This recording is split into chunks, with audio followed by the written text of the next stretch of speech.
Черния. Тая песен за всички маняци. Искам да помпате яко. Надъхвайте се, събирайте мотивация. Трябва да растем, трябва да ядем.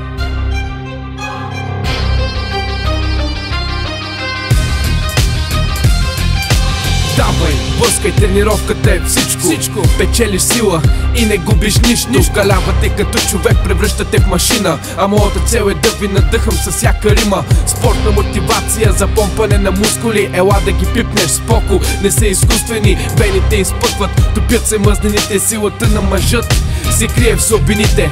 Лягай на лежанката, днеска на гърди. 3 серии по 12 и утре ще боли.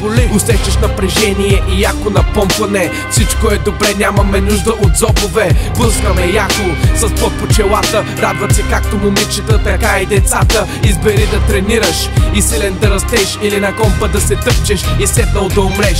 Давай, ти си, набирай мотивация. Спортът е изкуство, затова прави го с грация. Продължавай да тренираш, пътят си е твой и сам го избираш. Давай, ти си, набирай мотивация. Спортът е изкуство, затова прави го с грация. Продължавай да тренираш, пътят си е твой и сам го избираш. Боксери, борци и футболисти, атлети, борци, ММА-ци, джудисти, уважавам ги всички, щом са спортисти. В залата щанги и обиколки на писти. Животът е състезание, тренирай за него до края. Силата е в спорта и това още от малко го зная. Стремиш се винаги да си победител, но от грешките ако се възползваш, те също са учител. Надъхай се, събери малко вяра. Силен от първия ден не се става. Амбицията за успехи тя ще те кара, а здравото тяло само бонуси ти дава. За усилията тежки приемаш своята награда и волята да продължиш да се бориш закоравява. И запомнете, спортът е изкуство и за това правете го с чувство. Давай, ти си, набирай мотивация. Спортът е изкуство, затова прави го с грация. Продължавай да тренираш, пътят си е твой и сам го избираш.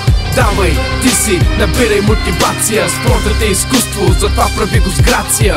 Продължавай да тренираш, пътят си е твой и сам го избираш. Напомпахте ли се, кучета?